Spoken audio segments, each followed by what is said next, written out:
Welcome to Chris Parkin Shooting Sports. This is a SigSauer Cross Rifle. I saw this a few years ago at the British Shooting Show, and for whatever reason I haven't actually got one of these yet to have done a review project on. So, as always, you get real-time, real unboxing with me, or real unbubble wrapping perhaps we should call them. So if I get this out of here, it will be in its box. And actually, before I disturb that, let me just read you some of the specifications on this. We've got the SigSauer Cross Rifle, 2-stage trigger, 1-piece aluminium receiver. It's a 1 in 10 twist rate, 5R barrel. This is 308, this one. I suspect probably most people are going to want these on a 6.5 Creedmoor, but we've got 308. It's black, 16-inch barrel with 5/8 24 thread. Folding stock, 1-piece receiver. It said designed and built in the USA, 308 Winchester. So that is the dispatch note I've been sent with it. I don't think this is going to be quite the easy dissection job I would have hoped for, but let's just do it that way. We can patch it up later.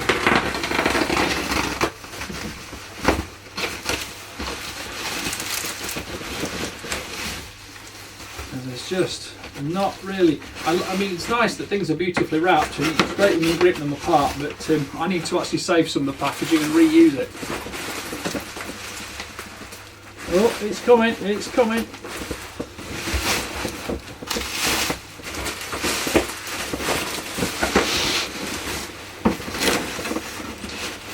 No, there's just no way of doing this neatly. There we go. Right. Box is opened there.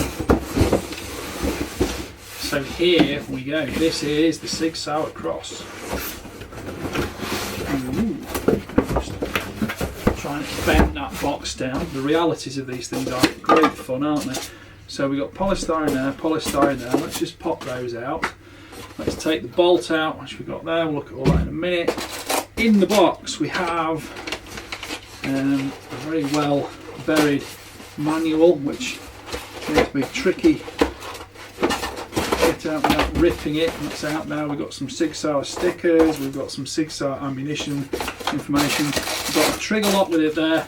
That manual actually looks quite chusty, so it looks like there's quite a lot of information there. We'll probably cover some of that in the full review, but it is nice to see when things are supplied. There's instructions there on changing the barrel with torque wrenches, etc. So if that's going to be applicable to you, everything appears to be in the manual. Let's take this out, put it down. So put these pieces of box back together before I forget how they work. Try not to knock that on the floor. Close the box. Right, let's have a look at this. So, it did say it's got a screw cut threaded barrel, a moderator or brake on that, although if you go for a moderator you will need completely end of barrel because this is just a 16-inch barrel. We've got plenty of space on this, what appears to be an octagonal forend for accessories or balance weights or anything if you're going to use this for PRS type use. And then we've got a folding stock at the back here which would appear to be on a locking button there. That folds round, clicks in position, we've got that. I possibly should have put the bolt in before we did that, but let's just have a little look because that lifts slightly to fold. The bolt has 3 lugs, so that will be a 60-degree lift.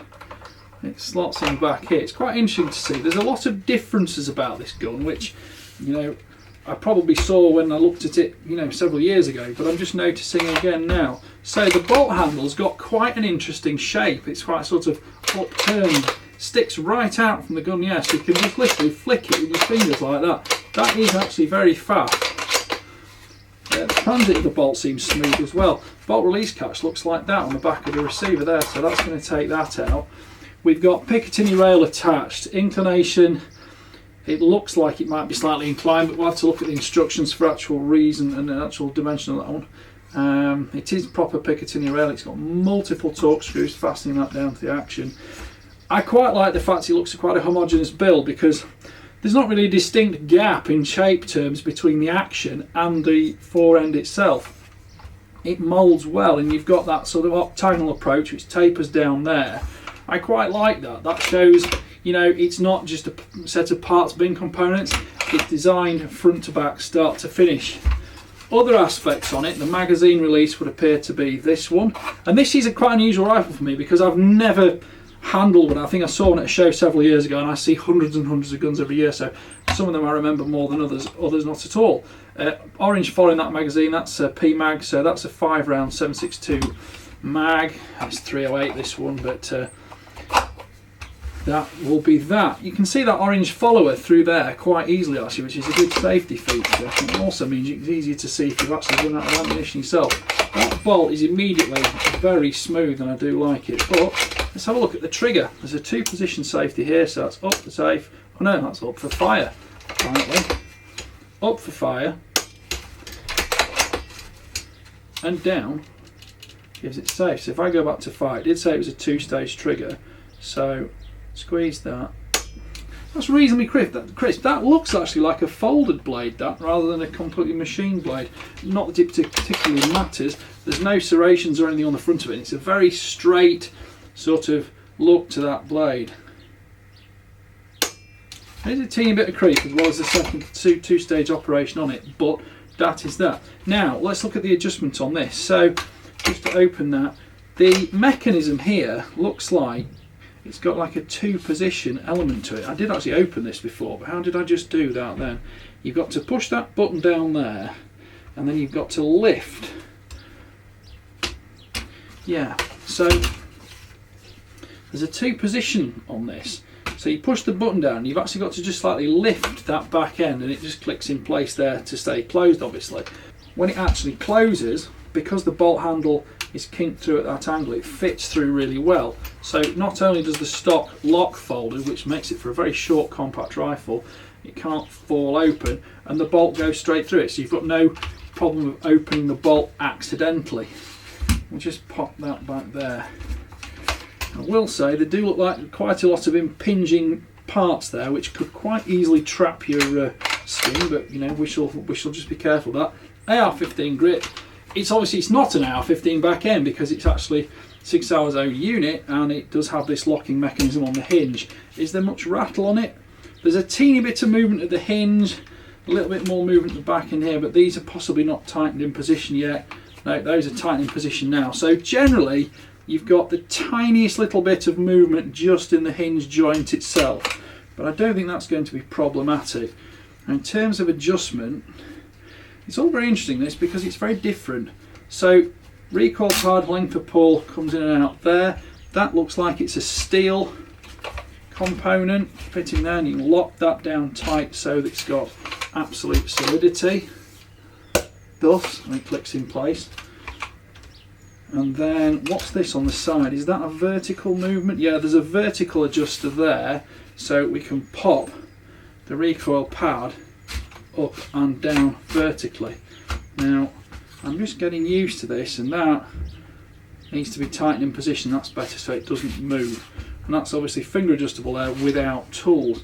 Now how does this work? There's like a lever or something here. Let me just have a little look at that, see if I can figure that out without reading any instructions. It looks like it's going to either push down. Yes, it is, and it's sprung as well. Look, that's sprung. That's quite cool. So if I put that in position, obviously there's no scope on it at the moment, but I can just nudge that down my cheek and thumb that lever into place. So that would appear to be immediately quite intuitive to use. You can actually see the tiny little spring in here which does actually give that motion, and when that locks in place, I see what I did now. You've got to push that button there, and that allows the lever to release, and then when it clicks back in position, the lever clicks back there, so you can't actually accidentally knock it. So there's your release, there's your position, there it goes, and click. That's actually very neat. I've never seen one of those before. It's new on me. What else we got here? There's a bag ride at the back there. There's a nice radius sort of butt hook assembly, so you'll be able to lock that into your shoulder okay, and it's got QR studs on, well, it's on that side, but it looks like you can probably swap it to the other side if you remove that Torx. It looks like a T25 Torx.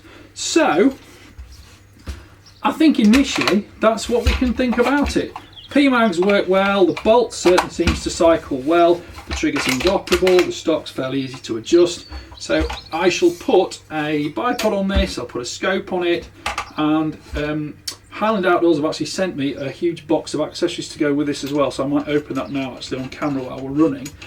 But I will be putting, that's interesting, I've just noticed that on the muzzle there's actually, I think, is that a lock nut with it there as well? So you can actually time that, or is that just the way it's just a space? No, it's just a spacer. So there's the muzzle thread, there's a spacer being put on because that's actually a tapered fit there. So I'm not sure if that comes with a specific moderator, or if it doesn't have the specific moderator, that has a taper on it, so it makes up for that space, and when your moderator goes on there, it will lock that in position. So we'll just get to that in a second, because as I say, they've sent me a box of accessories to go with it. SigSauer Cross, multi-caliber SigSauer ink. So I presume you can take this fore end off here, and it will then allow you to remove the barrel as it showed you in the instructions. Again, we'll cover all that in the full review. Right, one moment please, because I shall get the box which is full of accessories.